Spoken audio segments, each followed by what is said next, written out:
Hey everybody, this is Brian for GumballTech.com, and this is video number 7 of my Samsung Focus video series.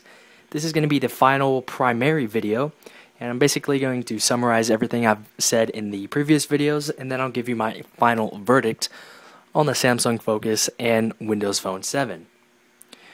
Now in the first video I went ahead and unboxed the Samsung Focus, and this at&t version you get, standard at&t packaging, you get a quick start guide, you get a full printed user's manual, which is in this little compartment.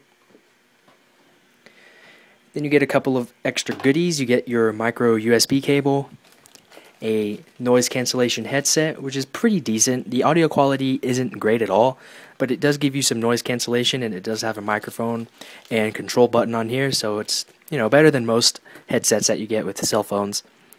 And then you get this wall USB charger, branded by Samsung. There is the USB port on the side. Now, you could pick up the Samsung Focus for $199.99 with a new 2-year contract or an upgrade from at&t. You could also pay $499 if you'd like to get it without a contract over from at&t, so it's pretty pricey depending on the way you look at it, but it's not too bad. Now, first of all, I'm going to be talking about the design, just to sort of summarize my thoughts on that. It's a really thin device. You can see right here that it's pretty thin. It's almost as thin as the iPhone, but it's just not quite there. And there is sort of this camera thing that lifts up on the back, so it's not fully flat on whatever surface you're using. At the top, on the front, we have the speaker, the earpiece. There's a sensor in the upper left corner for the proximity and the light sensors. Then we have some soft touch buttons down here on the bottom. One goes back a menu, the middle one goes to your home screen, and this one goes to Bing search. Like that. On the top of the device we have a micro USB port, and there's a little sliding cover here so you could cover it up when you're not using it. Snaps into place. There's also a 3.5mm headset jack. On the right side we have the power button, which is really easy to press. Sometimes you'll accidentally press it. Then here we have a dedicated camera button, and again, pushing this will go to the camera application. And if you're at your lock screen, you could directly get into the camera application. You could just hold down the camera button for a couple seconds until it vibrates, then you let go of it, and it goes straight to your camera app. On the bottom we have a little hole for the microphone. On the left side we have the volume rocker. On the back we have the speaker and the 5-megapixel camera and the flash. And that's basically an overview of the device. Now, it is an all plastic body except for the glass on the front, but a lot of people say that they don't like the whole plasticky feel of a cell phone, but this one is pretty good. It's light, and it's bigger than most phones, so that sort of gives you some assurance when you're holding it in your hand that you're not going to drop it as easily.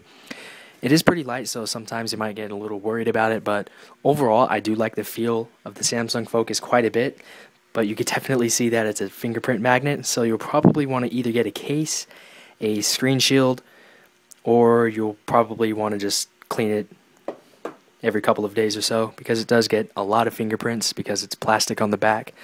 The back doesn't look as, actually it does look pretty bad, but there you go. The Samsung Focus has a 1 GHz Snapdragon processor, 512 megs of RAM, 1 gig of ROM, and 8 GB of internal memory that you can use for music, videos, and applications. It does have a micro SD card slot on the inside, but there have been some sort of confusion as to how micro SD cards work on the Samsung Focus. I haven't fully looked into this because 8 gigs is honestly fine for me. I do have about 300 songs on here, 3 different 720p videos, and several different Xbox Live games, and there's still plenty of space left. Now, it does run Windows Phone 7, which is a very nice mobile operating system. It's fairly new, so there are some major features that are missing, such as multitasking and cut, copy, and paste. But overall, the user experience in Windows Phone 7 is just really, really nice. It's easy to use. It's super minimalistic. what you want is what you can put on your screen. You don't have extra applications that you can't get rid of or just move over to another screen. If you want, you can get rid of all of these apps from your home screen, because this is pretty much a shortcut screen. But in here you have your full list of applications, any of which you can get rid of if you want, except for some of the stock essential ones, such as the phone. But overall, Windows Phone 7 is a very nice user experience. It's beautifully designed. It's really responsive and smooth. The Zune media player is really, really nice to use. It's easy to find something specific. So if I wanted to find a song called Rapture, I could just switch over to Songs, tap there, go to R, and there it is. It's really easy to find something specific. And playing videos is really nice as well. The 4-inch Super AMOLED display really does shine when it comes to video quality and clarity and overall responsiveness. And the Focus does have a built-in FM radio, but you will need to use headphones to be able to receive the signal, because it basically uses your headphones as the FM antenna.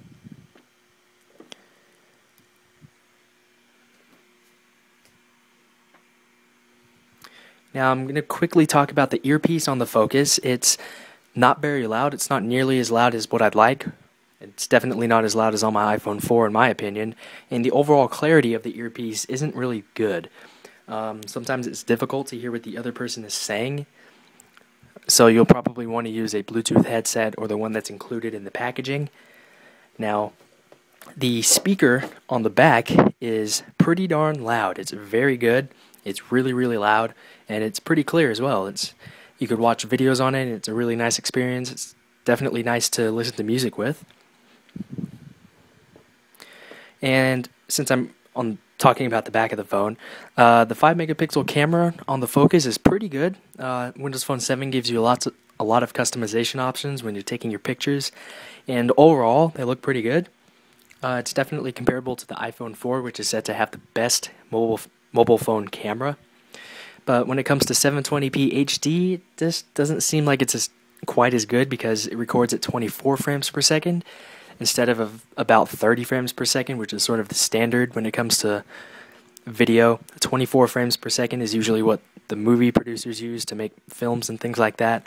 So you will get more of a cinematic effect because it's not as smooth, or it's sort of stuttery at times. But the video camera, not too bad. You do have a VGA resolution option that you can record at, which is it's decent. So, what do I think about the Samsung Focus? It's a great device. It really is. Windows Phone 7 is really, really nice to use. The Focus itself is a great phone. The hardware is really, really nice. But personally, I wouldn't use this day to day. Windows Phone 7 just really isn't enough for me specifically. I really do need lots of apps, and it just doesn't seem as fast as I'd like it to be, especially when opening certain applications. But if you're somebody who's really simple, really minimalistic, and doesn't need every single feature that phones seem to offer, then Windows Phone 7 is for you. It's not overpowering. You don't have a bunch of useless settings that you'll never look at. Windows Phone 7 is highly customizable to what you want it to be, not to what the manufacturer or the carrier wants you to use it as. So Samsung Focus and Windows Phone 7 in general is a very nice combination, depending on who you are. And once again, if you're somebody who's app hungry and really needs different applications, you need a choice, you need quality apps, you might want to stay away from Windows Phone 7 for at least another 6 to 12 months until the marketplace sort of matures a little bit. But for me, I'd stick with my iPhone 4 or maybe get an Android device.